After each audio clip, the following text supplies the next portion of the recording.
2068 ലോകാവസാനം ഉണ്ടാകുമെന്ന് പറയുന്നത് സർ ഐസക് ന്യൂട്ടനാണ്. അയാൾ മരിക്കുന്നത് 1727 അന്ന് പ്രവചിച്ചു വെച്ചിട്ടുണ്ട് ലോകത്തിന്റെ അവസാനം 2068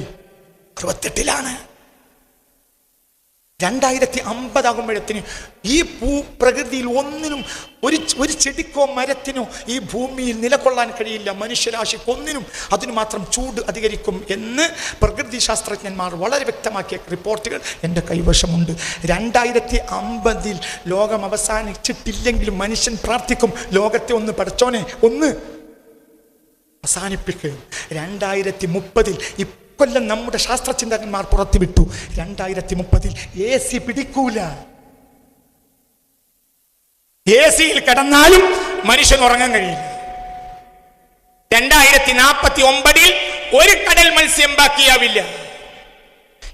സ്റ്റീഫൻ ഹോക്കിങ്ങിന്റെ ഒരു പ്രസ്താവനയും ഈ പുസ്തകത്തിൽ ഞാൻ കൊടുത്തിട്ടുണ്ട്. അദ്ദേഹം പറയുന്നുണ്ട്, അദ്ദേഹം 50 വർഷം മുമ്പ് അദ്ദേഹം പറഞ്ഞത് 1000 കൊല്ലത്തിലധികം ഇനി മനുഷ്യരാശിക്ക് ഭൂമിയിൽ ജീവിതമില്ല എന്നാണ്. അദ്ദേഹം മരിക്കുന്നത് 2014 അതിന് തൊട്ടു മുമ്പ് അദ്ദേഹം പറഞ്ഞത് 100 വർഷം ഇനി മനുഷ്യന് ഭൂമിയിൽ ജീവിക്കാൻ കഴിയില്ല എന്നാണ്. ഒരിക്കലും ജീവിക്കാൻ കഴിയില്ല, ഒരിക്കലും. എന്തുകൊണ്ട് ഈ പലസ്തീൻ പ്രശ്നങ്ങളിൽ ഒരു തീരുമാനം അറബികൾക്ക് എടുത്തുകൂടാ? അറബികൾക്ക് എടുക്കാൻ കഴിയൂല. എന്തുകൊണ്ട്? അറബികൾക്ക് ബ്രിട്ടൻ കൈവശം കൊടുത്ത ഭൂമിയിൽ മാത്രമാണ് സത്യത്തിൽ ഇന്ന് അവർ ഒരു സ്വതന്ത്ര രാഷ്ട്രമായി വിരാജിക്കുന്നത്. അതേത് അറബ് രാജ്യവും അങ്ങനെയാണ്. നിലവിലുള്ള ഒരു അറബ് രാജ്യത്തിനും മുസ്ലിം ലോകത്തിന്റെ പ്രശ്നങ്ങൾ പരിഹരിക്കാൻ കഴിയില്ല. എന്തുകൊണ്ട്? ആ രാജ്യം പെട്രോളിയം രാജ്യങ്ങളാണ്. ആ പെട്രോളിയം രാജ്യങ്ങൾ യഥാർത്ഥത്തിൽ ബ്രിട്ടന്റെയും അമേരിക്കയുടെയും അടിമകൾ മാത്രമാണ്. ഈ പുസ്തകം അതിമനോഹരമായി ഈ വിഷയങ്ങളെല്ലാം നിങ്ങളുടെ മുന്നിൽ സമർപ്പിക്കുന്നുണ്ട്. പുണ്യ റസൂൽ മുസ്തഫ സ്വല്ലല്ലാഹു അലൈഹി വസല്ലമ തങ്ങൾ പറയുന്ന ഹദീസുകളെ നമ്മൾ അതിൻ്റെ ബാഹ്യമായ അർത്ഥത്തിൽ ഒരിക്കലും എടുക്കാൻ പാടില്ല. ആരെടുത്താലും പിഴവ് സംഭവിക്കും. ഉമ്മുൽ മുഅ്മിനീൻ ആയിഷ റളിയല്ലാഹു അൻഹ രേഖപ്പെടുത്തുന്ന റിപ്പോർട്ട് ചെയ്യുന്ന ഹദീസ് ഇമാം ബുഖാരി അടക്കം രേഖപ്പെടുത്തുന്നുണ്ട്. എന്താ പറയുന്നത്? ഞങ്ങൾ നബിയോട് ചോദിച്ചു, നബിയെ, അങ്ങ് മരണപ്പെട്ടാൽ പിന്നെ ഞങ്ങളുടെ കൂട്ടത്തിൽ ആരാണ് ആദ്യം മരണപ്പെടുക? അപ്പോൾ ഹബീബ നബി പറഞ്ഞു, അത്വലുക്കുന്ന യദൻ, നിങ്ങളിൽ ഏറ്റവും കൈ നീളമുള്ള ആളായിരിക്കും. ആരോടായി ഇത് പറയുന്നത്? ആയിഷ ബിബിയോട് അടക്കം. ആയിഷ ബിബി ആരാ? 4 മദ്ഹബിന്റെയും ഇമാമിങ്ങളുടെ ഉസ്താദ്മാർ ആയിഷ ബിബിയിലാണ് എത്തിച്ചേരുന്നത്. ആയിഷ ബിബിയെ പോലെ ഒരു പണ്ഡിത മുസ്ലിം ലോകത്ത് ഇല്ല. ഈ ഹദീസിന്റെ റിപ്പോർട്ടർ ആരാ? 1420 ഹദീസായി സ്വഹീഹുൽ ബുഖാരി ഹദീസ് രേഖപ്പെടുത്തുന്നുണ്ട്. എന്താ ചോദിക്കുന്നത്? നിങ്ങൾ മരിച്ചാൽ ആദ്യം മരിക്കുന്ന ആളാരാ? അപ്പോൾ പെണ്ണുങ്ങൾ, നബി പറഞ്ഞു, നിങ്ങളെ കൂട്ടത്തിൽ കൈ നീളമുള്ള ആൾ. അപ്പോൾ പെണ്ണുങ്ങൾ പോയിട്ട് ഒരു ഈത്തപ്പനയുടെ കഷ്ടം കൊണ്ടുവന്നു, എന്നിട്ട് കൈ അളന്നു നോക്കി. അപ്പോൾ ഏറ്റവും വലിയ കൈ ആർക്കാണ്? സൗദാ ബീവിക്കാണ്. അപ്പോൾ സൗദാ ബീവി എന്ത് തീരുമാനിച്ചു? ഞാനായിരിക്കും ആദ്യം മരിക്കുക എന്ന സന്തോഷം. നബിയോട് ആദ്യം ചേരുന്നത് ഞാനാണ്, ആദ്യം മരിക്കുന്നത് ഞാനാണ്. സന്തുഷ്ടയായി ആര്? സൗദാ ബീവി. എന്നാൽ ആദ്യം മരിച്ചത് സൈനബ് ബിൻത് ജഹ്ഷാണ്. കാരണം അപ്പോൾ ഞങ്ങൾക്കാകെ പേടിച്ചു. ആരാ പറയുന്നത്? ആയിഷ ബീവി. ആരാ ആയിഷ ബീവി? ആയിഷ ബീവിയെ പോലെ വിവരസ്ഥൻ ലോകത്തുണ്ടാ? 4 ഇമാമിങ്ങളുടെയും വിജ്ഞാനം ആരിലാണ് എത്തിച്ചേരുക? ആയിഷ ബീവിയിൽ. ആയിഷ ബീവിക്ക് പിഴച്ചു. ഏത് വ്യാഖ്യാനത്തിൽ? ഹദീസ് വ്യാഖ്യാനത്തിൽ. എന്താ പറഞ്ഞത്? ഞങ്ങളിൽ ആദ്യമായി ആര് മരിക്കും? നിങ്ങളിൽ അത്വലുക്കുന്നയതൻ, കൈ നീളമുള്ള ആൾ. ഞങ്ങൾ കൊണ്ടുവന്ന് കൈ അളന്നു. അപ്പോൾ സൗദയുടെ കൈയാണ് നല്ലത്. അപ്പോൾ സൗദ പറഞ്ഞു, എനിക്ക് ആദ്യം മരിക്കാലോ. ഓ സന്തോഷം. പക്ഷെ ആദ്യം മരിച്ചത് സൈനബ് ബിൻത് ജഹ്ഷ. അപ്പോൾ ഞങ്ങൾ അത്വലുക്കുന്ന യദൻ എന്ന ആ വാക്കിന്റെ അർത്ഥം ആലോചിച്ചപ്പോൾ പിടികിട്ടി. സൈനബ് ബിൻത് ജഹ്ഷന്റെ സ്വഭാവമുണ്ട്, ഒരു പൈസ കയ്യിൽ നിൽക്കൂല. ഇങ്ങനെ ഇങ്ങനെ ഇങ്ങനെ ഇങ്ങനെ ഇങ്ങനെ ഇങ്ങനെ ഇങ്ങനെ ഇങ്ങനെ. മരിക്കുന്നതിന്റെ തൊട്ടടുത്ത ദിവസം 12,000 ദിർഹം കൊടുത്തയച്ചു ഉമർ ബിൻ ഖത്താബ്. നബിയുടെ ഭാര്യമാർക്ക് ഖജനാവിന്ന് 12,000 ദിർഹം കൊടുത്തയച്ചു. ചില്ലറ ദിവസം കഴിഞ്ഞ് സൈനബ് മരിച്ചു. വീട്ടിൽ കയറി നോക്കുമ്പോൾ ഒരു പൈസ ഇല്ല. സൈനബ് കഴിച്ചിട്ടില്ല. മനസ്സിലായില്ലേ? എത്ര തലേ ദിവസം ചില്ലറ ദിവസങ്ങൾക്ക് മുമ്പ് കൊടുത്തയച്ചു 12,000 ദിർഹം. ആര്? ഖലീഫ. ചില്ലറ ദിവസം കഴിഞ്ഞപ്പോൾ മരിച്ചു. ആര്? സൈനബ് ബിൻത് ജഹ്ഷ്. പൊരെ നോക്കുമ്പോൾ ഒരു സ്വർണ്ണമില്ല, ഒരു നാണയമില്ല. എന്തേ? അത്വലുക്കുന്ന യദൻ തന്നെ. ഇപ്പോൾ ഹദീസ് വ്യാഖ്യാനിച്ചപ്പോൾ ആർക്ക് പേച്ചു? സ്വഹാബികൾക്ക് വെച്ചു, ഉമ്മഹാത്തുൽ മുഅ്മിനീൻ വെച്ചു, ആയിഷ ബീവിക്ക് വെച്ചു. അപ്പോൾ അതിന്റെ കേവലം ലിറ്റററി മീനിങ്ങിലൂടെ പോയാൽ പേക്കൂലാന്ന് പറയുന്ന പണ്ഡിതൻ അയാളെപ്പോലെ പേച്ച ആൾ വേറെ ആരാ?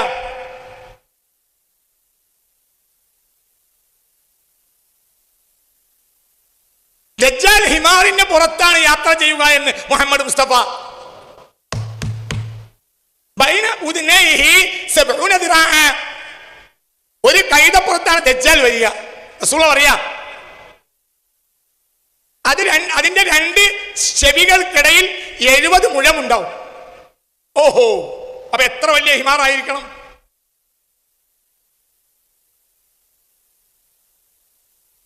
നിങ്ങൾ എന്റെ കൂടെ ഉണ്ടാ?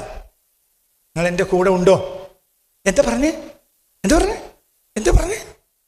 കൈതപ്പുറത്ത് ദജ്ജാൽ വരിക, 2 ചെവികൾക്കിടയിൽ എത്ര ഉണ്ടാവും? 70 മുഴം. അപ്പോൾ ഹിമാർ എത്ര ഉണ്ടാവണം?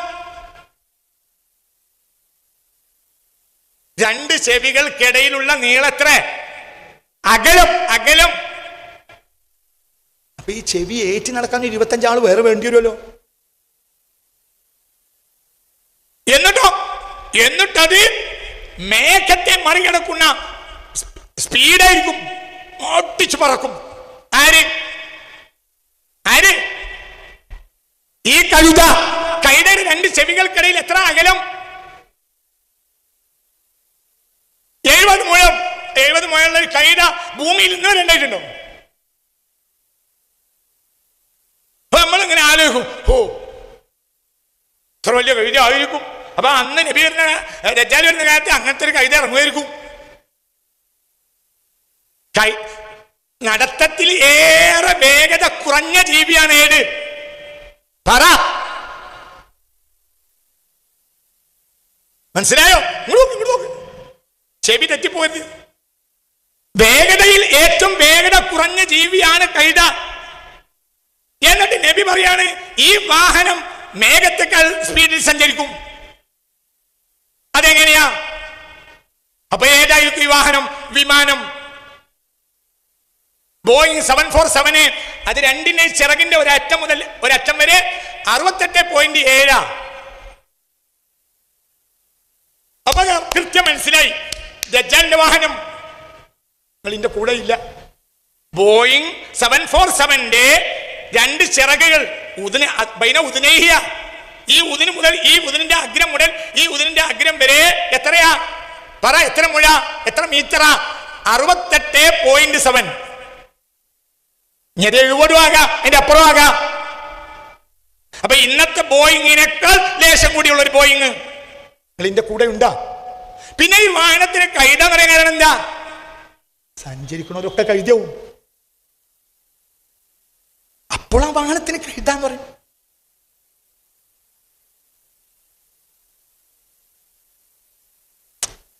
മുനിസിപ്പാലിറ്റി കോർപ്പറേഷന്റെ മാലിന്യം കൊണ്ടുപോകുന്ന വണ്ടിക്ക് നമ്മൾ തീട്ട വണ്ടി എന്ന് പറയുമല്ലോ. വണ്ടി തീട്ടമായത് കൊണ്ടാണോ?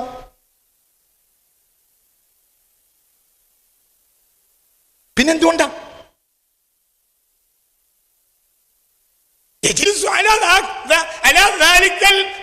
തീട്ടം നാട്ടിലുള്ള എല്ലാ ക്ലോസറ്റിന്റെയും അടിയിൽ വാരിയിട്ട് എന്തിന് ഈ വണ്ടിയിലിടും? ആ വണ്ടിയിൽ യാത്ര ചെയ്യുന്ന ആളെ ചേർത്ത് വണ്ടിക്ക് പേരിടും. ഒരു എല്ല് ലോറി എന്ന് പറയും. എല്ലുകൊണ്ടിരിക്കാനും ലോറി ഉണ്ടാവും. മനസ്സിലായില്ല? ആ എല്ല് ലോറിയെ വെട്ടിച്ച് പോയിട്ടില്ലെങ്കിൽ മൂക്കടക്കും.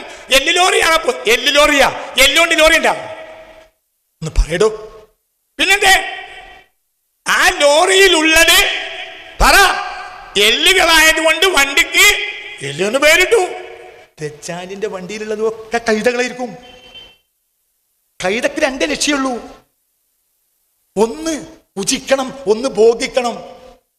ഈ കൗമിനും അതേ ഉള്ളൂ. ആധുനിക ഇതല്ലാത്തൊരു പരിപാടിയില്ല. ആധുനിക മനുഷ്യന് തിന്നണം, ഭോഗിക്കണം എന്നല്ലാത്തൊരു ചിന്തയും ആധുനിക മനുഷ്യനില്ല. കൈതക്കും അതേ സ്വഭാവമാണ്. കൈതയെ സംബന്ധിച്ചിടത്തോളം തിന്നണം, ഭോഗിക്കണം, ലൈംഗിക ചോദന. മനസ്സിലായില്ല? തീറ്റയും ലൈംഗിക ചോദനയും ഇല്ലാത്ത ഒരു താല്പര്യമില്ലാത്തൊരു ജീവിയാണ് ഏത്? എന്തൊരു മനുഷ്യന്മാരായിപ്പോയി. നിങ്ങളോടാണ് എൻ്റെ അത് പറഞ്ഞു പോയത്. ലൈംഗികാവയവം ജീവികളെ കൂട്ടത്തിൽ ലൈംഗികാവയവത്തിന് ഏറ്റവും കൂടുതൽ വണ്ണവും വലിപ്പമുള്ള ജീവി ഏതാ? കഴുത. എന്തുകൊണ്ട്? കഴുതയുടെ അളവിലല്ല കഴുതയ്ക്ക് ലൈംഗികാവയവം. എന്തുകൊണ്ട്? അതിന് വല്ലാത്തൊരു ലൈംഗിക ചോദനയാണ്. തീറ്റയോ തീറ്റയ്ക്ക് കണക്കില്ല, ഭോഗത്തിനോ കണക്കില്ല. അതുകൊണ്ട് ആധുനിക ലോകത്തെ മനുഷ്യന് എന്താണ് ചിന്ത? ഒന്ന് തിന്നണം, ബോധിക്കണം. അതുകൊണ്ട് ഇന്ന് ലോകത്തിലുള്ള 810 കോടി ജനങ്ങളിൽ ഭൂരിഭാഗവും കഴുതയാണ്. അപ്പോൾ നമ്മൾ കയറുന്ന വണ്ടിയൊക്കെയും പറ കഴുതയാണ്. ഇപ്പോൾ എല്ലാ വിമാനവും പറ കഴുതയാണ്, എല്ലാ തീവണ്ടിയും കഴുതയാണ്, എല്ലാ കാറും കഴുതയാണ്. അതിൽ ഏറ്റവും വലിയ കഴുത ഏത്? ദജ്ജാലിന്റെ വാഹനം. കാരണം ദജ്ജാലിനെ പോലത്തെ ഒരു കഴുത വേറല്ല. അല്ലാതെ നിങ്ങൾ കഴുതയെ അളക്കാൻ നോക്കിയാൽ നിങ്ങൾക്ക് പേക്കുന്നല്ലാതെ ഉണ്ട്. എല്ലാ ഹദീസുകളിലും അതിൻ്റെ വ്യാഖ്യാനങ്ങളിൽ പുനഃപരിശോധന നടത്തേണ്ടതുണ്ട് എന്നാണ് വളരെ വിനയത്തിലും താഴ്മയിലും എനിക്ക് പറയാനുള്ളത്. നമ്മൾ വളരെ വലിയ പഠനങ്ങൾ നടത്തേണ്ടതുണ്ട്. അത് നമ്മളെപ്പോലെ വേറൊരാൾക്ക് പഠനം ആവശ്യമില്ല. ബുഖാരി ഇമാമിൻ്റെ കാലത്ത് ആറ്റം ബോംബിൻ്റെ ഒരു ഹദീസ് ബുഖാരി ഇമാം റിവായത്ത് ചെയ്തിട്ടുണ്ടാവും. പക്ഷേ ഇത് ആറ്റം ബോംബാണെന്ന് പറയേണ്ട ബാധ്യത അദ്ദേഹത്തിന് ഇല്ല. ആ ബാധ്യത നമുക്കല്ലത്. അതുകൊണ്ട് മാനവരാശിയുടെ ഏറ്റവും വലിയ പ്രതിസന്ധിയാണ് ഇന്ന് ഈ പുസ്തകം വിശദീകരിക്കുന്നത്. ഒരാൾക്കും ഈ പുസ്തകത്തെ തൊട്ട് ഓടിക്കളയാൻ സാധ്യമല്ല. ഹദീസിനും ഖുർആനും അതിൻ്റെ സാമ്പ്രദായിക അർത്ഥങ്ങൾ വെച്ച് മാത്രം മുന്നോട്ട് പോയാൽ നമ്മൾ വലിയ ചതിയിൽ അകപ്പെടും എന്ന കാര്യത്തിൽ യാതൊരു സംശയവും വേണ്ട. അതുകൊണ്ടുണ്ടായ യുദ്ധങ്ങൾക്ക് കയ്യും കണക്കുമില്ല. മാനവരാശിയിലെ 90% ആളുകൾ കൊല ചെയ്യപ്പെട്ടത് 902 ശേഷമുള്ള 2024 വരെയുള്ള കാലഘട്ടത്തിൽ മാത്രമാണ്. കണക്കുകൾ കൃത്യമായി ഇതിൽ കൊടുത്തിട്ടുണ്ട്.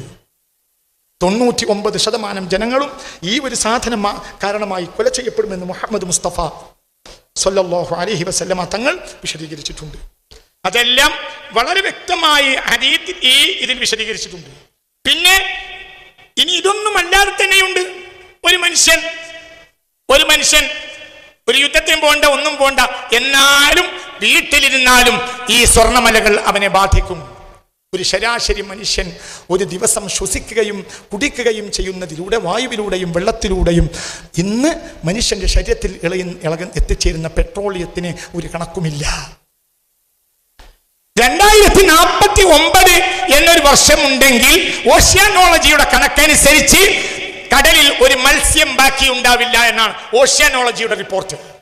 ഞാൻ വിശദീകരിക്കുന്നില്ല, മനസ്സിലായില്ല. 2049 എന്നൊരു വർഷം ഭൂമിയിൽ ഉണ്ടാകുമെങ്കിൽ കടലിൽ ഒരു തരിമ്പ്, ഒരു തുള്ളി, ഒരു അല്പം, ഒരു ചെറിയ മത്സ്യം പോലും ബാക്കി ഉണ്ടാവില്ല. കടലിലെ ഏറ്റവും വലിയ സമ്പത്തായിരുന്നു നീലത്തിമിംഗലം, കുറ്റിയറ്റു. കടൽ ഇന്നൊരു പ്ലാസ്റ്റിക് സൂപ്പാണ്. ഇന്ന് മനുഷ്യന്റെ ഏറ്റവും വലിയ പ്രശ്നം എന്താണ്? പ്ലാസ്റ്റിക് ആണ്. പ്ലാസ്റ്റിക് എവിടുന്ന വന്നത്? പെട്രോളിയം. അപ്പോൾ 1400 കൊല്ലം മുമ്പ് പ്ലാസ്റ്റിക് എടുക്കരുത് എന്ന് പറഞ്ഞൊരു നബി ഉണ്ടെങ്കിൽ ഇത് മുഹമ്മദ് മുസ്തഫ മാത്രമാണ്. മനസ്സിലായില്ല? ഇന്ന് മനുഷ്യരാശി ലോകത്തോട് പറയുന്നത് നിങ്ങൾ പ്ലാസ്റ്റിക് ഉപയോഗിക്കരുത്, പ്ലാസ്റ്റിക് ശ്വസിച്ചാൽ ക്യാൻസർ വരും, പ്ലാസ്റ്റിക് കഴിച്ചാൽ ക്യാൻസർ വരും. ഏറ്റവും വലിയ അപകടകരമായ രോഗം ക്യാൻസറാണ്. ക്യാൻസർ ഉണ്ടാകുന്നത് പ്ലാസ്റ്റിക്കിൽ നിന്നാണ്. പ്ലാസ്റ്റിക് ഉണ്ടാവുന്നതോ പെട്രോളിയത്തിൽ നിന്നാണ്. ഇപ്പൊ ഇതിന്റെ പുറത്തെല്ലാം മെഴുകുണ്ട്. എന്താ മെഴുക്? പെട്രോളിയം. എന്താ മെഴുകുതിരി? മെഴുകുതിരി അല്ല, മെഴുകുന്നൊരു സാധനം ഇപ്പോൾ ഭൂമിയിലില്ല, പെട്രോളിയം തിരിയാണ്. എന്താ പെട്രോളിയത്തിന്റെ അവസ്ഥ? അത് ക്യാൻസർ ഉണ്ടാക്കും. അതൊരിക്കലും നിങ്ങൾ പുറത്തെടുക്കരുതെന്ന് മുഹമ്മദ് മുസ്തഫ. ആരാ പുറത്തെടുത്തത്? മുസ്ലിങ്ങൾ. അതിനാരാ പ്രേരിപ്പിച്ചത്? അമേരിക്കയും ബ്രിട്ടനും. ലാഭത്തിൽ 90% അവർ കൊണ്ടുപോയി. നിങ്ങൾ ചിന്തിക്കുക. പെട്രോളിയം വന്നപ്പോൾ ഏറ്റവും വലിയ സമ്പത്ത് വന്നു ഹിജാസിൽ. ലോക ചരിത്രത്തിൽ ദരിദ്രന്മാരുടെ നാടാണ് ഹിജാസ്. ഇന്ന് ലോകത്തെ ഏറ്റവും വലിയ സമ്പന്നതയുടെ നാടാണ് ഹിജാസ്. ഹിജാസിൽ സമ്പന്നത ഉണ്ടാകാനുള്ള ഒരേ ഒരു കാരണം പെട്രോളിയമാണ്. ലോകത്തെ ഏറ്റവും വലിയ സമ്പത്തുണ്ടായ രാജ്യമേതാ? ഒന്ന് ഷാം, ഒന്ന് യമൻ. റിഹ്ലത്തെ ശിതാഇ വസ്വൈഫ്, ഉഷ്ണത്തിലും ശൈത്യത്തിലും 2 തരം യാത്രകൾ നടത്തും. എങ്ങോട്ട്? ഒന്ന് സിറിയയിലേക്ക്, ഒന്ന് യമനിലേക്ക്. ഷാമും യമനും. അതോ സമ്പത്തിന്റെ രാജ്യം. ഇന്ന് ലോകത്തെ ഏറ്റവും ദരിദ്ര രാജ്യങ്ങൾ ഒന്ന് സിറിയയും ഒന്ന് യമൻ. എന്താ കാരണം? പെട്രോൾ. ലോകത്തെ ഏറ്റവും ദരിദ്ര രാജ്യം ഏതാ? ലീലാഫി ഖുറൈഷ്. ഖുറൈശികളാണ് ഏറ്റവും വലിയ ദരിദ്രന്മാർ. അവർ ദാരിദ്ര്യം തീർക്കാൻ എങ്ങോട്ട് പോകും? പറ. ഷാമിലേക്കും. അവിടെയോ സമ്പത്ത്. പെട്രോൾ വന്നപ്പോൾ ഷാമും യമനും ദരിദ്രമായി. ഹിജാസോ സമ്പന്നതയുടെ കുമ്പാരമായി. ഞാൻ ഇതിൽ ചില ചിത്രങ്ങൾ കൊടുത്തിട്ടുണ്ട്, ചില അറബികളുടെ സൽക്കാരങ്ങൾ. 5.7 കിലോഗ്രാം ഭക്ഷണം ശരാശരി ഒരു അറബി ഒരു ദിവസം കുപ്പത്തൊട്ടി കയറിയാണ്. എത്ര 5.7 കിലോഗ്രാം ഭക്ഷണം. പുണ്യ റസൂൽ പറഞ്ഞു, ഒരു തരിമ്പ് ഭക്ഷണം നഷ്ടപ്പെടുത്തി കളയരുത്. ശരാശരി അറബി പ്രത്യേകിച്ച് റമളാനിൽ 5.7 കിലോഗ്രാം ഭക്ഷണം ഒരാൾ ശരാശരി ഒരു അറബി റമളാനിൽ ഒരു ദിവസം, മാസല്ല, 5.7 കിലോഗ്രാം ഭക്ഷണം ഓരോ ദിവസവും ശരാശരി അറബി കുപ്പത്തൊട്ടിയിലേക്ക് വലിച്ചെറിയും. 10 ഭക്ഷണ കോപ്പകളിൽ റമളാൻ മാസത്തിൽ 6 ഭക്ഷണ കോപ്പയും മാലിന്യ കുമ്പാരത്തിലേക്ക് എറിയും. 10 പഴങ്ങളിൽ 6 പഴവും കുപ്പത്തൊട്ടിയിലേക്ക് എറിയും. എവിടെ? ഏകദേശം ഹിജാസ് മുതൽ UAE വരെ. ശരി, നേരപ്പുറം ഏതാ? നേരെ ഇതിനപ്പുറം യമനിൽ ലക്ഷക്കണക്കിന് കുട്ടികൾ ഈ കഴിഞ്ഞ വർഷങ്ങളിൽ പട്ടിണി കിടന്ന് മരിച്ചു. അതായത് ഒരു ഭാഗത്ത് സമ്പന്നത, ഒരു ഭാഗത്ത് ചരിത്രത്തിൽ കണ്ടിട്ടില്ലാത്ത ദാരിദ്ര്യം. എന്താ അടിസ്ഥാന കാരണം? പെട്രോളിയം. മനുഷ്യനെ അഹങ്കാരിയാക്കി മാറ്റി. വളരെ കൃത്യമായ കണക്കുകൾ ഈ പുസ്തകത്തിൽ അതിന്റെ കൃത്യതയിൽ തന്നെ വിശദീകരിച്ചിട്ടുണ്ട്. പിന്നെ അത് കൊണ്ടുവന്ന യുദ്ധങ്ങൾക്ക് കയ്യും കണക്കും ഇല്ല. ഞാൻ അവസാനിപ്പിക്കാണ്. ഈ പുസ്തകം ചില ആളുകൾക്ക് കാണിച്ചു കൊടുത്തപ്പോൾ ശ്രദ്ധിക്കണേ, പ്രധാനപ്പെട്ട ചില കാര്യങ്ങൾ പറഞ്ഞ് അവസാനിക്കാതെ അരിമണിക്കരുത്, ശ്രദ്ധിക്കണം. ഈ പുസ്തകം കാണിച്ചു കൊടുത്തപ്പോൾ 1-2 എഴുത്തുകാർ എന്നോട് പറഞ്ഞു, ഇത് കുറച്ച് ഫോട്ടോസ് കൂടിയിട്ടുണ്ട്. ഈ ഫോട്ടോസുകൾ ഇതിൽ കരുതിക്കൂട്ടി വെച്ചതാണ്. എന്തുകൊണ്ട്? ഈ ഫോട്ടോസിന് 1000കണക്കിന് വാക്കുകളുടെ സ്വരമുണ്ട് ഒരു ചിത്രത്തിന്. ഇതിൻ്റെ ഏകദേശം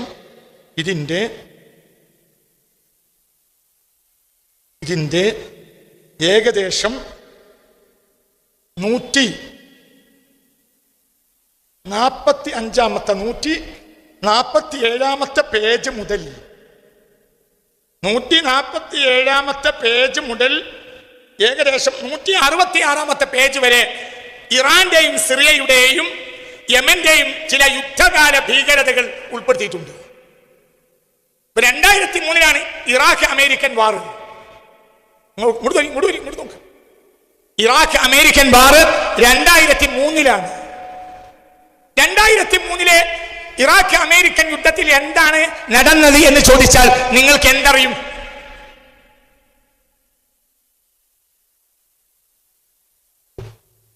ഈ പുസ്തകത്തിന്റെ ഒരു 15-18 പേജ് നോക്കി കാണുന്ന ഒരാൾക്ക് ആ ചിത്രം ഒരിക്കലും അയാളെ മനസ്സിന് പോവില്ല.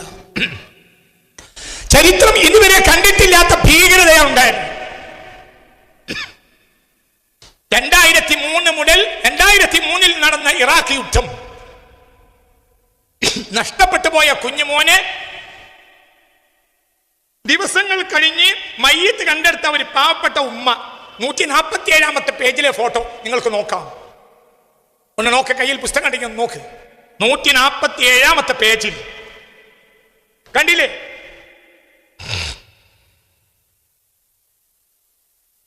കണ്ടില്ലേ? നോക്ക്. 147 പേജിൽ മുതൽ 166 പേജ് വരെ ഇറാഖ്, സിറിയ അടക്കമുള്ള പ്രദേശങ്ങൾ യുദ്ധ സാഹചര്യത്തിൽ അനുഭവിച്ച ദുരന്തങ്ങളെ കാണിച്ചിട്ടുണ്ട്.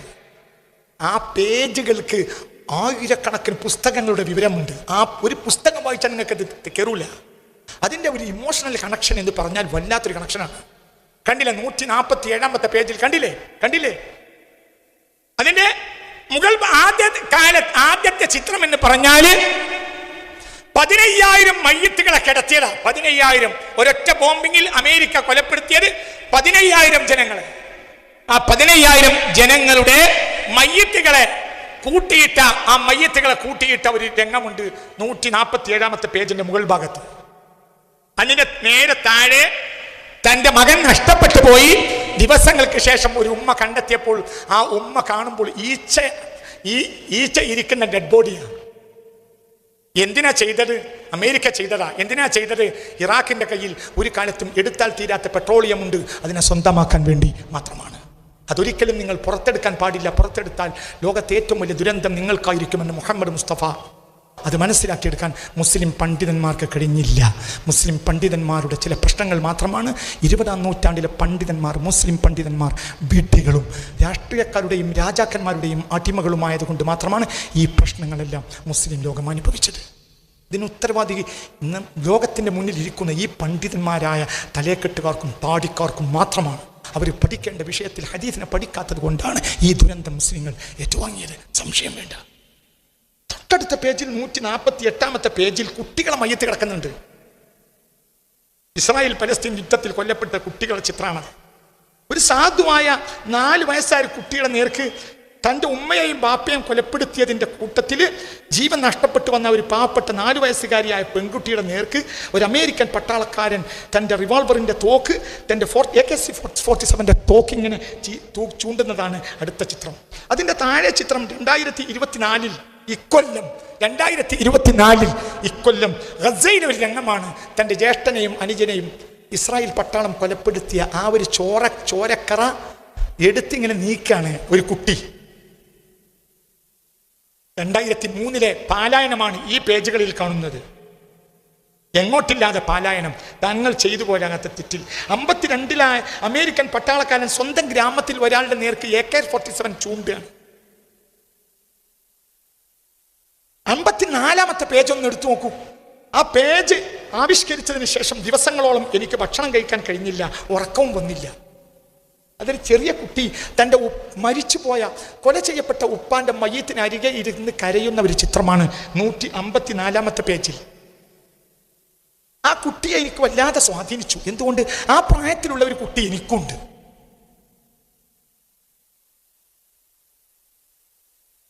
അതേ പ്രായത്തിലുള്ള അതേ എലുമ്പൻ ശരീരമുള്ള 2 കുട്ടികളെ എനിക്കുണ്ട്. ഒരു കുട്ടിയുടെ പേര് ഖദീജ നൂറ എന്നാണ്, ഒരു കുട്ടിയുടെ പേര് ആയിഷ എന്നാണ്. ആ 2 കുട്ടികളെയും ഞാൻ ഓർത്തു. ബാപ്പാന്റെ മയ്യത്തിന്റെ അടുത്തിരുന്ന് കരയ ഒരു പാവപ്പെട്ട പെൺകുട്ടി. പിന്നെ ഞാൻ ഇടയ്ക്കിങ്ങനെ ആലോചിക്കും, പഠിച്ചോനെ ആ ഉപ്പാനെ കൊന്നിട്ട് ഇപ്പോൾ 20 ചില്ലാനം കൊല്ലം കഴിഞ്ഞല്ലോ. ആ കുട്ടി വലിയൊരു യുവതിയൊക്കെ ആയി കല്യാണമൊക്കെ കഴിച്ചിട്ടുണ്ടാവുമല്ലോ. പിന്നെ ഇപ്പോൾ നീ എന്തിനാ കരയുന്നത്? എനിക്ക് കരയാതിരിക്കാൻ വയ്യ. നിങ്ങൾ കണ്ടില്ലേ ആ ചിത്രം? കണ്ടില്ലേ ബാപ്പാന്റെ ഡെഡ് ബോഡി ഇരുന്ന് കുട്ടി ഇരുന്ന് കരയ. അത് എൻ്റെ കുട്ടി ഖദീജ നൂറയും എൻ്റെ കുട്ടി ആയിഷയുമാണെന്ന് എപ്പോഴും എനിക്ക് തോന്നും. ആ കുട്ടി നിങ്ങളുടെ കുട്ടിയാണെന്ന് നിങ്ങൾ ചിന്തിക്കൂ. എന്തിനാണ് ആ കുട്ടി കരയേണ്ടി വന്നത്?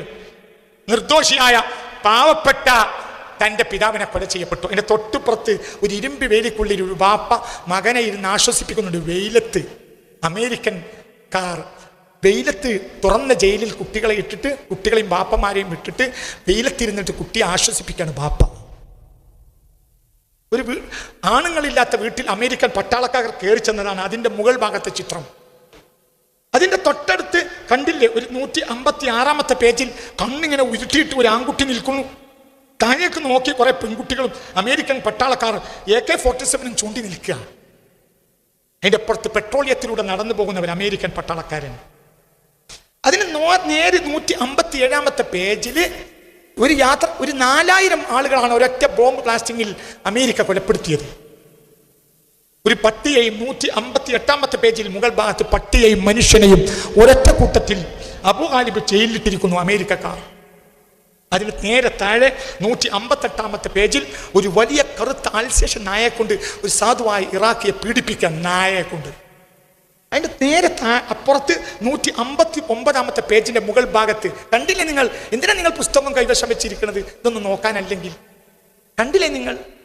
നഗ്നരായ മുസ്ലിങ്ങളായ ജയിൽ പുള്ളികളെ വെച്ച് അവർ ചെയ്യുന്ന ഫോട്ടോസ് കണ്ടില്ലേ?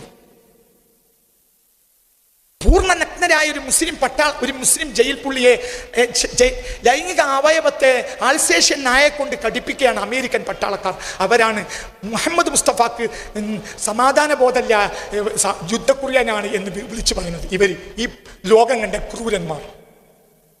നിങ്ങൾ എന്ത് നോക്കിയിരിക്കുന്നത്? ഇവർക്കൊക്കെ മറുപടി പറയാൻ ബാധ്യതങ്ങൾക്കില്ലേ?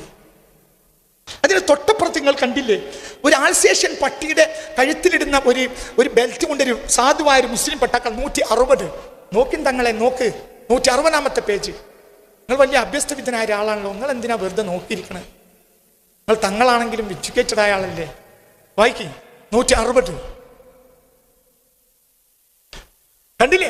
ഒരു പട്ടിയെ കൊണ്ട്. ഇത് മനുഷ്യ ചരിത്രത്തിൽ ലോകത്തെ ഏറ്റവും കൂടുതൽ നിങ്ങൾ സമാധാനത്തോടെയും നീതിയോടെയും വർത്തിക്കേണ്ടത് നിങ്ങൾ അറസ്റ്റ് ചെയ്യപ്പെട്ട ജനതയോടാണെന്ന് പഠിപ്പിച്ചത് മുഹമ്മദ് മുസ്തഫ അല്ലേ? നിങ്ങളത് കണ്ടില്ലേ? ഇവർക്ക് എന്ത് മനുഷ്യത്താണ്? ഇവർക്ക് എന്ത്? ഇത് നിങ്ങൾ അറിയണ്ടേ? ഇതല്ലേ പ്രശ്നം? ഇതല്ലേ പ്രശ്നം? അതിനിപ്പുറത്ത് കണ്ടില്ലേ, താഴെ ഒരു മുറിയിൽ നിന്ന് മറ്റൊരു മുറിയിലേക്ക് ഒഴുകിയിരിക്കുന്ന മുസ്ലിം ജയിൽ പുള്ളികളുടെ രക്തം. അതിൻ്റെ ഇപ്പുറത്ത് കണ്ടില്ലേ നിങ്ങൾ, മനുഷ്യന്റെ മലം കൊണ്ട് ഒരു ജയിൽ പുള്ളിയെ ആകെ ശരീരം മുഴുവൻ മേധിച്ചിട്ടുണ്ട്. അതിന്റെ താഴെ കണ്ടില്ലേ? അതിനിപ്പുറത്ത് നിങ്ങൾ കണ്ടില്ലേ ഒരു മനുഷ്യന്റെ രക്തം കഴുത്തിൽ? കണ്ടില്ലേ? അതിനിപ്പുറത്ത് നിങ്ങൾ കണ്ടില്ലേ 162-ാമത്തെ പേജിൽ പൂർണ്ണ നഗ്നരായിട്ട് മുസ്ലിം ജയിൽ പുള്ളികളെ വേദ്യം ചെയ്യുന്നു അമേരിക്കൻ സൈനികർ. ഇതാണ് നിങ്ങളത് എടുക്കരുത് എന്ന് മുഹമ്മദ് മുസ്തഫ പറഞ്ഞത്. പെട്രോളിയം ലോകത്തിന്റെ നാശമാണ്. ഈ പെട്രോളിയം ഭൂമിയിൽ പുറപ്പെട്ടത് ചെറിയ നിലക്ക് പുറപ്പെട്ടത് 1902-ലാണ്. വലിയ നിരക്ക് പുറപ്പെട്ടിട്ട് 1927-ലാണ്. ഇന്ന് വരെ ഇത് വ്യക്തമായും ഇതിൻ്റെ ചിത്രം ഇതാണെന്ന് മുസ്ലിങ്ങളെ പറഞ്ഞ് മനസ്സിലാക്കി കൊടുക്കാൻ പണ്ഡിതന്മാർ മെനക്കെട്ടില്ല. എന്തുകൊണ്ട്? അങ്ങനെ മെനക്കെട്ടാൽ അത് അറബികൾക്കെതിരാകും എന്നതാണ് പണ്ഡിത മനസ്സിൻ്റെ അടിസ്ഥാന പ്രശ്നം. നിങ്ങൾ ചിന്തിക്കുക, ഈ ഭൂമി അവസാനിക്കാൻ പോവാണ്. നിങ്ങൾ സില്ലി കാര്യങ്ങളിൽ വ്യാപൃതരാകരുത്. കണ്ടില്ലേ കവറിലിടേണ്ട ഉസ്താദെ, അതിൻ്റെ തൊട്ടപ്പുറത്തെ പേജും കൂടി ഒന്ന് നോക്ക്. 164-ാമത്തെ പേജിൽ അങ്ങനത്തെ ഒരു കുട്ടി നിങ്ങൾക്കുണ്ടാവും. ഒരു ഷഹീദായ സാധുവായ ഒരു സിറിയക്കാരൻ്റെ മീസാൻ കല്ലിൻ്റെ അരികിൽ വന്നൊരു കുട്ടി കരയുന്ന ചിത്രം. ആ കുട്ടിയും നിങ്ങളെ കുട്ടി തന്നെയല്ലേ? അത് പെട്രോളിയം വാറിൻ്റെ ഉൽപ്പന്നമാണ്. കണ്ടില്ലേ മീസാൻ കല്ലിൻ്റെ അരികിൽ? അതിനിപ്പുറത്തെ പേജിലുണ്ട് ഒരു ഉമ്മ പൊട്ടിക്കരയാണ്. മീസാൻ കല്ലിൻ്റെ അരികിൽ വന്ന് ഇപ്പുറത്ത് ഒരു ഉമ്മ മീസാൻ കല്ലിൻ്റെ അരികിൽ ഇരുന്ന് ഖുർആനോദി ചെയ്യാണ്. ചിന്തിക്കണം. അതിൻ്റെ പുറത്ത് ഒരു കാൽ നഷ്ടപ്പെട്ട ഒരു ബാപ്പയും രണ്ട് കാൽ നഷ്ടപ്പെട്ട ഒരു മകനെയും കാണിച്ചാണ് ആ ചിത്രങ്ങളെ ഞാൻ അവസാനിപ്പിച്ചിട്ടുള്ളത്. നിങ്ങൾ കണ്ടോ? ഒരു കാൽ നഷ്ടപ്പെട്ട ബാപ്പയും 2 കാൽ നഷ്ടപ്പെട്ട പുത്രനും. അത് പെട്രോളിയം വാർസിന്റെ ഉൽപ്പന്നമാണ്. അടിസ്ഥാനമാണ്. ഇത് നിങ്ങൾ പഠിക്കണം. പിന്നെ ഞാൻ ISIS-നെ ബോധ്യപ്പെടും. ISIS ഭൂമിയിൽ കണ്ട ഏറ്റവും വലിയ കൊള്ളക്കാരാണ്. എന്തിനു വേണ്ടിയാണ് ISIS പ്രവർത്തിച്ചത്? പെട്രോളിയത്തിന് വേണ്ടി മാത്രം. ISIS ലാഭമുണ്ടാക്കി. എന്തുകൊണ്ട്? പറ. അവർ ഒരിക്കലും ഇസ്ലാമിക് സ്റ്റേറ്റ് ആയിരുന്നില്ല, പെട്രോളിയം സ്റ്റേറ്റ് ആയിരുന്നു. വളരെ കൃത്യമായ ആർഗ്യുമെന്റ്സുകൾ ആ പേജുകളിൽ കൊടുത്തിട്ടുണ്ട്. അതിൻ്റെ തൊട്ടിപ്പുറത്ത് എങ്ങും ഇല്ലാത്ത നടന്നു നീങ്ങുന്ന ഒരു ഇറാഖി കുടുംബത്തിന്റെ ചിത്രം കൊടുത്തിട്ടുണ്ട്. ഇന്ന് കാണുന്ന വെപ്പൺസ് മുഴുവനും പെട്രോളിയം വെപ്പൺസ് ആണ്. പിന്നെ കടലിനെ മലിനമാക്കിയത് എന്താണ്? പെട്രോളിയമാണ്. കടൽ കത്തുന്നു എന്നാണ് ഈ കൊല്ലം അവസാനമായി നമ്മുടെ സയന്റിസ്റ്റുകൾ പറഞ്ഞു. എന്തുകൊണ്ടാണ് കടൽ കത്തുന്നത്? കടലിൽ വെള്ളത്തെ പോലെ എന്തുണ്ട്? പെട്രോളിയം. കടലിനെ കുറിച്ച് ഓഷ്യാനോളജി പുറത്തുവിട്ട ഒരു പുസ്തകം ഈ വർഷം ഇതിൽ ഞാൻ ഉൾപ്പെടുത്തിയിട്ടുണ്ട്. പെട്രോളിയം സൂപ്പ്, പ്ലാസ്റ്റിക് സൂപ്പാണ് എന്ത്? കടൽ വെള്ളം. എന്താ പ്ലാസ്റ്റിക്? പെട്രോളിയമാണ്. അമേരിക്കയും ബ്രിട്ടനും അറബ് രാജ്യങ്ങളും കൂടി മാനവരാശിയെ ചതിച്ചു. ഇനി നോ റിട്ടേൺ. മനുഷ്യർക്ക് ഇനി തിരിച്ചു പോക്കില്ല. മനുഷ്യൻ ഈ യുഗത്തിൽ അവസാനിക്കും, അല്ലെങ്കിൽ അടുത്ത യുഗത്തിന്റെ തുടക്കം. എന്താണെങ്കിലും ഈ യുഗത്തിൽ ജീവിക്കാൻ മനുഷ്യന് കഴിയൂല, ഉറപ്പ്. ഇക്കഴിഞ്ഞ ദിവസം 2068 ലോകാവസാനം നടക്കുമെന്ന് ഐസക് ന്യൂട്ടന്റെ ഒരു പ്രവചനം ഞാൻ പുറത്തു കൊണ്ടുവന്നിട്ടുണ്ട്. അതൊന്നും ഇപ്പോൾ വെളിപ്പെടുത്തുന്നില്ല, പിന്നെ പറയാം. ആണുങ്ങൾക്ക് വരാം, വെറുതെ പറയല്ല. അതായത് 2068 ലോകാവസാനം ഉണ്ടാകുമെന്ന് പറയുന്നത് സർ ഐസക് ന്യൂട്ടനാണ്. അയാൾ മരിക്കുന്നത് 1727 അന്ന് പ്രവചിച്ചു വെച്ചിട്ടുണ്ട് ലോകത്തിന്റെ അവസാനം 2068 2050 ആകുമ്പോഴത്തിന് ഈ പ്രകൃതിയിൽ ഒന്നിനും ഒരു ചെടിക്കോ മരത്തിനോ ഈ ഭൂമിയിൽ നിലകൊള്ളാൻ കഴിയില്ല. മനുഷ്യരാശിക്കൊന്നിനും അതിനു മാത്രം ചൂട് അധികരിക്കും എന്ന് പ്രകൃതി ശാസ്ത്രജ്ഞന്മാർ വളരെ വ്യക്തമാക്കിയ റിപ്പോർട്ടുകൾ എൻ്റെ കൈവശമുണ്ട്. 2050 ലോകം അവസാനിച്ചിട്ടില്ലെങ്കിലും മനുഷ്യൻ പ്രാർത്ഥിക്കും, ലോകത്തെ ഒന്ന് പഠിച്ചോനെ ഒന്ന് അവസാനിപ്പിക്കുക. 2030 കൊല്ലം നമ്മുടെ ശാസ്ത്രചിന്തകന്മാർ പുറത്തുവിട്ടു, 2030 AC പിടിക്കൂല. AC-യിൽ കിടന്നാലും മനുഷ്യൻ ഉറങ്ങാൻ കഴിയില്ല. 2049 ഒരു കടൽ മത്സ്യം ബാക്കിയാവില്ല. സ്റ്റീഫൻ ഹോക്കിങ്ങിന്റെ ഒരു പ്രസ്താവനയും ഈ പുസ്തകത്തിൽ ഞാൻ കൊടുത്തിട്ടുണ്ട്. അദ്ദേഹം പറയുന്നുണ്ട്, അദ്ദേഹം 50 വർഷം മുമ്പ് അദ്ദേഹം പറഞ്ഞത് 1000 കൊല്ലത്തിലധികം ഇനി മനുഷ്യരാശിക്ക് ഭൂമിയിൽ ജീവിതമില്ല എന്നാണ്. അദ്ദേഹം മരിക്കുന്നത് 2014 അതിന് തൊട്ട് മുമ്പ് അദ്ദേഹം പറഞ്ഞത് ഒരു 100 വർഷം ഇനി മനുഷ്യന് ഭൂമിയിൽ ജീവിക്കാൻ കഴിയില്ല എന്നാണ്. ഒരിക്കലും ജീവിക്കാൻ കഴിയില്ല, ഒരിക്കലും കഴിയില്ല. എല്ലാ പ്രശ്നങ്ങളെയും വളരെ വ്യക്തമായി ഈ പുസ്തകത്തിൽ ഞാൻ രേഖപ്പെടുത്തിയിട്ടുണ്ട്. ഞാൻ വിശദീകരിക്കുന്നില്ല. ലോകാവസാനത്തെ ഭയപ്പെട്ട് ആത്മഹത്യ ചെയ്യുന്ന സയന്റിസ്റ്റുകളുടെ ഒരു ചിത്രവും ഈ പുസ്തകത്തിൽ കൊടുത്തിട്ടുണ്ട്. ഇന്ന് മനുഷ്യന്റെ ഏറ്റവും വലിയ പ്രശ്നം ലോകാവസാനമാണ്. അമേരിക്കയിലെ യൂത്തിന്റെ ഏറ്റവും വലിയ പ്രശ്നം ലോകാവസാനമാണ്. ബ്രിട്ടനിലെ യൂത്തിന്റെ ഏറ്റവും വലിയ പ്രശ്നം ലോകാവസാനമാണ്. ഫ്രാൻസിലെ യൂത്തിന്റെ ഏറ്റവും വലിയ പ്രശ്നം ലോകാവസാനമാണ്. റോമിലെ യൂത്തിന്റെ ഏറ്റവും വലിയ പ്രശ്നം ലോകാവസാനമാണ്. മലബാറിലെ യൂത്തിന്റെ ഏറ്റവും വലിയ പ്രശ്നം UDF-ഉം LDF-ഉമാണ്. എന്തുകൊണ്ട്? നിങ്ങൾ വീട്ടികളാണ്, നിങ്ങൾ കുട്ടികളാണ്. ഇന്ത്യ രാജ്യം നരേന്ദ്രമോദി ഭരിച്ചാലും ലോകം അവസാനം പെട്ടെന്നുണ്ടാവും, ഭരിച്ചിട്ടില്ലെങ്കിലും ലോകാവസാനം പെട്ടെന്നുണ്ടാവും. ഇതൊക്കെ സില്ലി കാര്യങ്ങളല്ലേ ചങ്ങാതിമാര്? ഇന്ത്യ നരേന്ദ്രമോദി ഭരിച്ചതുകൊണ്ട് ലോകാവസാനം നേരം വൈകൂല. രാഹുൽ ഗാന്ധി ഭരിക്കുന്നത് കൊണ്ട് ലോകാവസാനം കുറച്ചും കൂടി നേരം കിട്ടൂല. 2100 മുമ്പ് ലോകാവസാനം സംഭവിക്കും എന്നാണ് സ്റ്റീഫൻ ഹോക്കിങ്ങിന്റെ പ്രവചനം. ഈ പുസ്തകത്തിലുണ്ട്. അല്ലെങ്കിൽ അത് സംബന്ധിച്ച അനവധി പുസ്തകങ്ങൾ ഞാൻ റെഫർ ചെയ്തിട്ടുണ്ട്. അടുത്ത വേറൊരു പുസ്തകം ഞാൻ പ്രസിദ്ധീകരിക്കുന്നുണ്ട്. ഇതിന്റെ ലോകാവസാനത്തെ കുറിച്ചുള്ള ഏറ്റവും അവസാനത്തെ പുസ്തകമല്ല, ആദ്യത്തെ പുസ്തകമാണ്. എൻ്റെ ഉറക്കം കെടുത്തുന്നത് ലോകാവസാനമാണ്. ലോകാവസാനം എത്രയും പെട്ടെന്ന് സംഭവിക്കും. അത് 2100 സംഭവിക്കും എന്നല്ല ഞാൻ പറയുന്നത്, അല്ലാന്നുമല്ല ഞാൻ പറയുന്നത്. പക്ഷേ ലോകത്തിന് അവസാനിച്ചിട്ടില്ലെങ്കിൽ മനുഷ്യരാശിക്ക് ഈ ഭൂമിയിൽ ഇനി ജീവിക്കാൻ കഴിയില്ല എന്ന വസ്തുതയാണ്. ഈ പുസ്തകം മുഴുവനും പറഞ്ഞ് വിഷയങ്ങളെ മുഴുവനും സമർത്ഥിച്ച് ധൂർത്തന്മാരായ അറബികളുടെ സാമ്പത്തിക ധൂർത്തിനെ ഞാൻ കാണിക്കുന്നുണ്ട്. 275 പേജിൽ പട്ടിണി കിടക്കുന്ന കുട്ടികളെയും കാണിക്കുന്നുണ്ട്. 178 പേജിൽ വിശദീകരിക്കുന്നില്ല. നിങ്ങളത് മുഴുവനും വായിക്കുക. ഞാൻ അവസാനിപ്പിക്കുമ്പോൾ ഒരു കവിത കൊടുത്തിട്ടുണ്ട്, നമ്മുടെ സ്വന്തം ഒരു കവിത. സത്യം നിരന്തരം ചെയ്യുന്ന വേലകൾ ചെറുക്കും വിനാശങ്ങൾ കാണുന്നതില്ലയോ? ചുണിതലത്തിലും രത്നാകരത്തിലും നാശം വിരയ്ക്കുമേ കർമ്മങ്ങളൊക്കെയും. സത്യം സംത്യജിച്ചീടായെങ്കിൽ അല്ലാഹു നിങ്ങളെ തിക്തമാം ശിക്ഷകൾ അർഹരായി തീർത്തിടും. സൂറത്ത് റൂമിന്റെ പരിഭാഷയാണ്. അതാണ് ഈ കുട്ടി നേരത്തെ ഇവിടെ ഓതിയത്.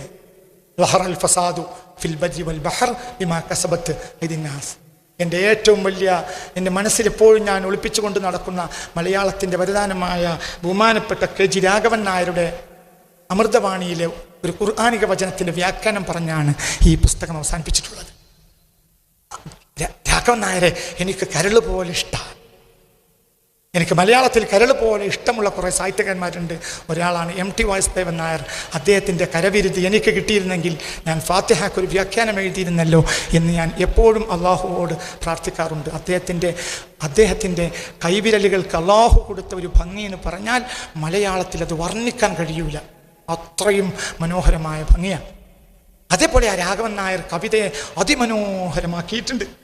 പ്രത്യനിരന്തരം ചെയ്യുന്ന വേലകൾ ചെറുക്കും വിനാശങ്ങൾ കാണുന്നതില്ലയോ, ചുണിതലത്തിലും രത്നാകരത്തിലും നാശം വിതക്കുമേ കർമ്മങ്ങളൊക്കെയും സംത്യജിച്ചിടായി. എല്ലാം ത്യജിക്കുക, എല്ലാ സുഖഭോഗങ്ങളും ത്യജിക്കുക. ഇല്ലെങ്കിൽ അല്ലാഹു നിങ്ങളെ തിക്തമാം ശിക്ഷകൾ അർഹരായി തീർത്തിടും. അതിൻ്റെ നേരെ ഭൂമിക്കൊരു ചരമഗീതം എന്ന കവിത ONV കുറുപ്പിൻ്റെ 984 ONV കുറുപ്പിൻ്റെ ഒരു കവിതയും കൊടുത്താണ് പുസ്തകം അവസാനം. ഇനിയും മരിക്കാത്ത ഭൂമി, ഇത് നിന്റെ മൃതശാന്തി ഗീതം, ഇത് നിന്റെ എന്റെയും ചരമ ശുശ്രൂഷക്ക് ഹൃദയത്തിൽ ഇന്നേ കുറിച്ച ഗീതം. ഉയരത്തെ നിൻമുഖത്തശ്രുബിന്ദുക്കളാൽ ഉദകം പകർന്നു വിലപിക്കാൻ ഇവിടെ അവശേഷിക്കയില്ല ഞാനാകയാൽ ഇത് മാത്രം ഇവിടെ എഴുതുന്നു. ഇനിയും മരിക്കാത്ത ഭൂമി, നിന്നാസന്ന മൃതിയിൽ നിനക്കാത്മശാന്തി, മൃതിയിൽ നിനക്കാത്മശാന്ി. ONV ഒരു കമ്മ്യൂണിസ്റ്റ് സഹയാത്രികനായിരുന്നു മരണം വരെ. എന്നാലും അദ്ദേഹത്തിൻ്റെ ഭൂമിക്കൊരു ചരമഗീതം എന്ന 984 ആ ഒരു കവിത മലയാളികൾ ഏറ്റവും കൂടുതൽ ആസ്വദിച്ച് ഭൂമിയുടെ വിനാശത്തെക്കുറിച്ച് മനസ്സിലാക്കിയ ഒരു കവിതയാണ്. ഞാൻ നീട്ടിപ്പറയുന്നില്ല. ഞാനൊരു സാമ്പ്രദായിക പ്രഭാഷണമല്ലാത്ത ഒരു പ്രസംഗമാണ് നടത്തിയത് എന്നതുകൊണ്ട് തന്നെ എൻ്റെ വാക്കുകൾ അതിൻ്റെ അർത്ഥത്തിൽ നിങ്ങൾ മനസ്സിലാക്കിക്കൊള്ളണം എന്നില്ല. നിങ്ങളുടെ കുട്ടികൾക്ക് ഈ പുസ്തകം വായിപ്പിക്കണം. എന്നിട്ട് നിങ്ങളും കുട്ടികളും കൂടെ ഇരുന്ന് ചർച്ച ചെയ്യണം. ഒരൊറ്റ പരിഹാരമേ ഉള്ളൂ. ഈ പുസ്തകം ഒരു പരിഹാരമല്ല. ഈ പുസ്തകം ഒരു പരിസരബോധം മാത്രമാണ്. ഏതാ പരിസരബോധം? ഈ ഭൂമിക്ക് ഇനി നിലനിൽക്കാൻ കഴിയില്ല. അള്ളാഹുവിലേക്ക് തിരിച്ചു പോകാൻ ശ്രമിക്കുക. അള്ളാഹുവിലേക്ക് തിരിച്ചു പോവുകയല്ലാത്തൊരു പരിഹാരം നിനക്കില്ല. പുണ്യ റസൂലിനെ ഉൾക്കൊള്ളുക. പ്ലാസ്റ്റിക് ഉപയോഗിക്കരുതെന്ന് 1400 കൊല്ലങ്ങൾക്ക് മുമ്പ് പറഞ്ഞ നബിയാണ് എൻ്റെ നേതാവ് എന്ന് നീ അഭിമാനിക്കുക. അള്ളാഹു ആ നേതാവിനെ കൃത്യമായും അവലംബിക്കാൻ അള്ളാഹു നമുക്ക് തൗഫീഖ് നൽകട്ടെ. ഇതിൻ്റെ ഓരോ വാക്കുകളെയും കൃത്യമായി നിങ്ങൾ പഠിച്ചു മനസ്സിലാക്കുക. രണ്ടാമത്തെ എൻ്റെ പുസ്തകമാണ്.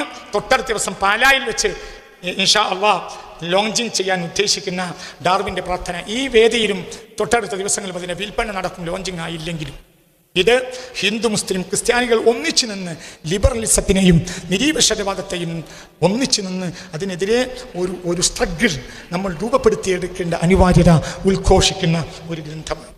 നിങ്ങളെല്ലാവരും കാര്യത്തെ ഗൗരവമായി മനസ്സിലാക്കണമെന്ന് ഇത്തരണത്തിൽ നിങ്ങൾ ഓരോരുത്തരോടും ഞാൻ അപേക്ഷിച്ചുകൊണ്ടും, ഇത് പ്രബോധന രംഗത്ത് സാമ്പ്രദായിക രീതികളെയൊക്കെ മാറ്റിമറിച്ചുകൊണ്ടാണ് ഈ പുസ്തകം വന്നിട്ടുള്ളത്. ഈ പുസ്തകം ഒരു സാമ്പ്രദായിക പുസ്തകമല്ല. ഈ പുസ്തകത്തിൻ്റെ ലെങ്ത്തും വെടുത്തും പോലും ഒരു സാമ്പ്രദായികമായ രീതിയിൽ അല്ല. ഇത് സാധാരണ ഒരു ലെങ്ത്തുള്ള പുസ്തകമല്ല, കുറച്ച് കൂടുതലുണ്ട്. ഇതിൻ്റെ വെടുത്തും സാധാരണ വെടുത്തല്ല, ലെങ്ത്തല്ല. ഒരു അലമാരയിൽ വെച്ചാൽ പോലും ഇത് പുറത്തേക്ക് തള്ളി നിൽക്കും. എന്തുകൊണ്ട്? ഇത് ഏറ്റവും ആദ്യം ഒരു വായനക്കാരൻ എടുക്കേണ്ടതാണ്. എന്തുകൊണ്ട്? ആദ്യം വായിക്കേണ്ട പുസ്തകം ഇതാണ് എന്നതുകൊണ്ടാണ്. ഇത് വളരെ കൃത്യമായ ഒരു അബദ്ധത്തെ ഒരു ഫാക്റ്റ് എന്ന രീതിയിൽ ലോകരാജ്യങ്ങൾ മുഴുവൻ പഠിപ്പിക്കുകയാണ് പരിണാമ സിദ്ധാന്തം. പരിണാമ സിദ്ധാന്തത്തിനെതിരെ ലോകം ഉണർന്നു കഴിഞ്ഞു. പക്ഷേ ഇടതുപക്ഷ സഹയാത്രികരുടെയും ലിബറലിസ്റ്റുകളുടെയും താല്പര്യം, മുടന്ത ന്യായങ്ങളും താല്പര്യവുമാണ് ലോകത്തെ വലിയ വലിയ യൂണിവേഴ്സിറ്റികൾ പോലും ഇന്ന് ഇതിനെ വലിച്ചെറിയാൻ മടിക്കുന്നത്. അതിനെ വളരെ വിശദീകരിക്കുന്ന ഒരു പുസ്തകമാണ് ഡാർവിൻ്റെ പ്രാർത്ഥന. ഷാ അള്ളാഹു സഹായിച്ചാൽ പാലായിലോ കോട്ടയത്തോ വെച്ച് തൊട്ടടുത്ത ദിവസം ഇതിൻ്റെ പ്രകാശനം നിർവഹിക്കും. ഈ പുസ്തകവും നിങ്ങളെ കുട്ടികൾക്കെല്ലാം കൃത്യമായി നിങ്ങൾ വായിക്കണമെന്നും നിങ്ങളോട് അപേക്ഷിച്ചുകൊണ്ട് ലോകാവസാനത്തെക്കുറിച്ചുള്ള എൻ്റെ പുസ്തകത്തിൻ്റെ 1ാം ഭാഗം മാത്രമാണ് യൂഫ്രട്ടീസിലെ സ്വർണ്ണമലകൾ, ഹൈന്ദവ വേദങ്ങളിലെ കലിയുഗ പ്രവചനങ്ങൾ എന്നാണ് അടുത്ത് പുറത്തു വരുന്ന പുസ്തകം. മറ്റൊരു പുസ്തകം മുഹമ്മദ് നബി ഉറക്കപ്പറ, മുഹമ്മദ് നബിയുടെ യുദ്ധങ്ങൾ എന്നൊരു പുസ്തകം അടുത്ത് ഞാൻ പുറത്തു കൊണ്ടുവരും ഇൻഷാ അല്ലാഹ്. ആ പുസ്തകം എഴുതി കഴിയുന്ന പുറത്തു വരുന്നത് വരെയെങ്കിലും എനിക്ക് ദീർഘായുസ്സിന് വേണ്ടി നിങ്ങൾ ദുആ ചെയ്യണം. എന്തുകൊണ്ട്?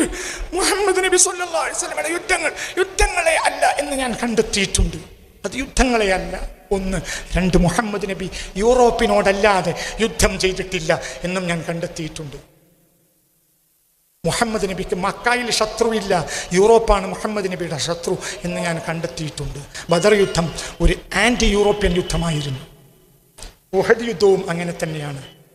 എല്ലാ യുദ്ധങ്ങളും യൂറോപ്പിനെതിരെയുള്ള യുദ്ധമാണ്. യൂറോപ്പിനെതിരെയുള്ള യുദ്ധം അവസാനിക്കാൻ പാടില്ല. മാനവരാശിയെ നശിപ്പിച്ചത് യൂറോപ്പാണ്.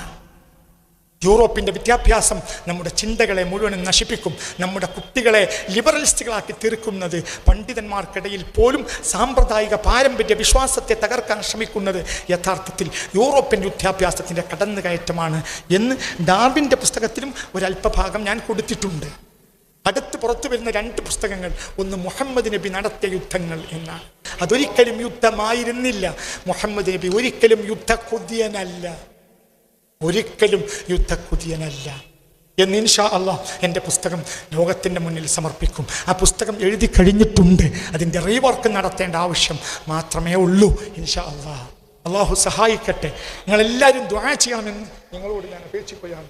2 പുസ്തകങ്ങൾ ഉടനെ പുറത്തു വരും. ഒന്ന് മുഹമ്മദ് നബിയുടെ യുദ്ധങ്ങൾ, 2 ഹൈന്ദവ വേദങ്ങളിലെ കലിയുഗ പ്രവചനങ്ങൾ. ലോകാവസാനത്തെ ഏറ്റവും കൂടുതൽ പറഞ്ഞ വേദഗ്രന്ഥങ്ങളിൽ ഒന്ന് സത്യത്തിൽ പുരാണങ്ങളാണ്, ഇതിഹാസങ്ങളാണ്, വേദങ്ങളാണ്. എന്നാൽ അതിനെക്കുറിച്ചുള്ളൊരു പാഠം ഇന്ന് ഹൈന്ദവ സമൂഹം പഠിക്കുന്നില്ല. അത് വേദനാജനകമായ കാര്യമാണ്. ഇൻഷാ അള്ളാഹ് ഹിന്ദു സമൂഹത്തെ കൂടി ഉൾപ്പെടുത്തി ഈ വിഷയത്തിൽ അതിശക്തമായ ഒരു പഠനം നടത്തണമെന്നും എനിക്ക് ആഗ്രഹമുണ്ട്.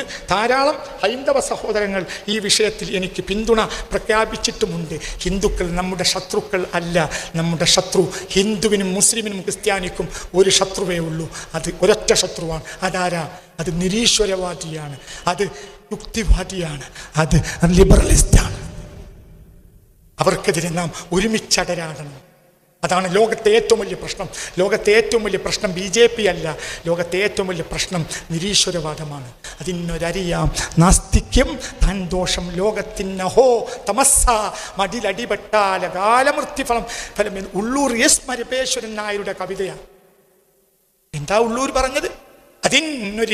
അതിനൊരറിയാം നാസ്തിക്യം, അതിനൊരറിയാം നാസ്തിക്യം താൻ ദോഷം ലോകത്തിനഹോ തമസ്സ മതിലടിപെട്ട ലകാല മൃത്യുഫലം. ഏറ്റവും വലിയ ഇരുട്ട് നിരീശ്വരവാദമാണ്. ആര് നിരീശ്വരവാദത്തിൽ അകപ്പെട്ടാലും അവന് അകാല മൃത്യു മാത്രമാണ് ദുരന്തഫലം. അള്ളാഹു നമ്മെ കാത്തുരക്ഷിക്കട്ടെ.